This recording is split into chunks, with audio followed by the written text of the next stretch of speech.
అనగనగా ఒక ఊళ్ళో వల్లభుడు అనే ఒక వ్యక్తి ఉండేవాడు. వల్లభుడు అడవిలో కట్టెలు కొట్టి జీవిస్తుండేవాడు. ఒకరోజు అడవికి బయలుదేరుతూ ఉండగా వల్లభుడు భార్య ఇలా అంది, రేపు అమ్మాయి పుట్టినరోజు, దానికి చిలక బొమ్మ కావాలట. ఎక్కువ కర్రలు కొట్టి ఎక్కువ డబ్బు తీసుకురాకూడదు అని అంది. ఆ రోజు వల్లభుడికి అడవిలో ఒక్క ఎండు పుల్ల కూడా దొరకలేదు.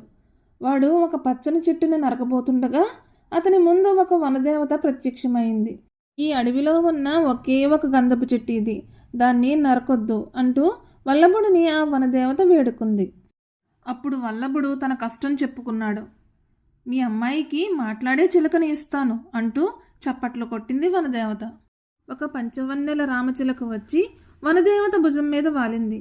ఆ చిలుకను వల్లభుడికి ఇచ్చింది వనదేవత.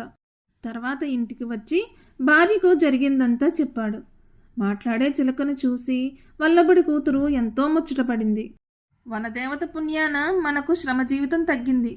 ఈ చిలుకతో నగరి కూడలిలో కూర్చో, చిలుక మాటలు వినడానికి డబ్బులు వసూలు చేయి అంటూ వల్లభుడి భార్య సలహా ఇచ్చింది. వల్లభుడు చిలుకతో పాటు కూడలిలో కూర్చున్నాడు. జనం అతని చుట్టూ పోగుపడ్డారు. ఆ వైపుకి మారువేషంలో మహారాజు వచ్చాడు. అటువంటి చిలుకను తనకు బహుమానంగా ఇవ్వనందుకు మనసులో మండిపడ్డాడు. మర్నాడు వల్లభుడిని చిలుకతో పాటు సభకు రమ్మని కబురు పంపాడు మహారాజు. వల్లభుడు సభకు వెళ్ళాడు. మహారాజు వల్లభుడిని ఏమీ అడగకుండానే 6 కొరడా దెబ్బలు శిక్ష వేసి చిలుకను తీసుకున్నాడు. వల్లభుడు విచారంగా ఇంటికి చేరుకుని భార్యకు జరిగిందంతా చెప్పాడు. అప్పుడు భార్య ఇలా అంది, ఆ వనదేవత అండ మనకు ఉంది.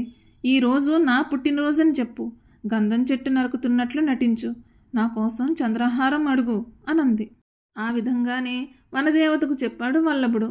గంధపు చెట్టు నరకనందుకు చంద్రహారం ఇచ్చింది వనదేవత. ఆ హారాన్ని వేసుకుని ఊరంతా తిరిగింది వల్లభుడి భార్య. ఆ రాత్రి ఇంట్లో దొంగలు పడి హారం ఎత్తుకెళ్ళిపోయారు. వల్లభుడి భార్య ఏడుస్తూ ఇలా అంది, ఈసారి మళ్ళీ అడవికి వెళ్ళు, వనదేవతను అడిగి బస్తా బంగారు నాణాలు తీసుకునిరా, పట్నం వెళ్ళి వ్యాపారం చేద్దాం అనంది. వనదేవత వల్లభుడికి బంగారు నాణాలు ఇచ్చింది. బస్తా భుజాన వేసుకుని వస్తున్నాడు వల్లభుడు. దారిలో రక్షక భటులు వాడిని అడ్డగించారు. బస్తాలో బంగారం చూసి వాడిని మహారాజు దగ్గరకు తీసుకుని పోయారు. మహారాజు వల్లభుడి మాటలు వినిపించుకోలేదు. ఈ గజదొంగను చెరసాలలో పెట్టండి, ధనాన్ని కోశాగారంలో జమ చేయండి అని అన్నాడు మహారాజు. చేయని నేరానికి 10 నెలల కారాగార శిక్ష అనుభవించాడు వల్లభుడు. అతను ఇంటికి తిరిగి రాగానే భార్య గొడ్డలి చేతికి ఇచ్చి ఇలా అంది, అమ్మాయి పుట్టినరోజు దగ్గర పడుతోంది, వనదేవతను అడిగి మంచి బహుమానం తీసుకునిరా అనంది. వల్లభుడు గొడ్డలిని తీసుకుని అడవిలోకి వెళ్ళాడు. గొడ్డలిని గంధపు చెట్టు మొదట్లో పెట్టి నరుకుదామనేసరికి వనదేవత మళ్ళీ ప్రత్యక్షమై ఏం కావాలో కోరుకో అనంది. ఈసారి వల్లభుడు జీవితాంతం హాయిగా బ్రతకడానికి సరిపడే బహుమానం కావాలి అని అడిగాడు. వనదేవత కాసేపు ఆలోచించింది. తనలో తనే నవ్వుకుంది. వల్లభుడు ఆశగా ఎదురు చూస్తూ ఉన్నాడు. తెల్లని గుడ్డతో కట్టిన చిన్న మూట ఒకటి ఇచ్చింది వల్లభుడి చేతికి. వల్లభుడు దాని వంక ఆశ్చర్యంగా చూశాడు.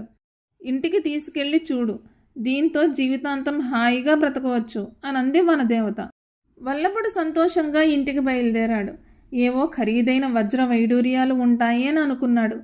వాకిట్లోనే ఉన్న భార్య కంగారుగా వనదేవత ఏమి ఇచ్చింది అని అడిగింది. మూట చూపించాడు వల్లభుడు.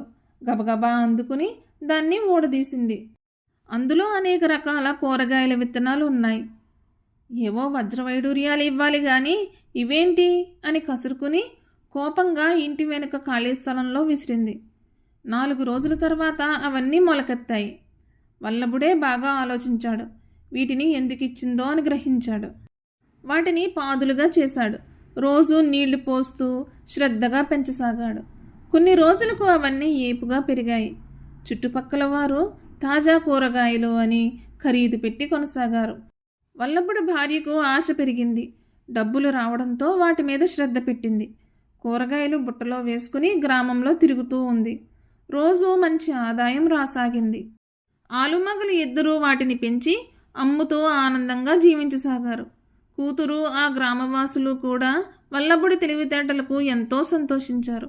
వల్లభుడు మనసులో వనదేవతకు కృతజ్ఞతలు తెలుపుకున్నాడు. ఈ కథ కానీ మీకు నచ్చినట్లయితే Please like, share and subscribe to my channel.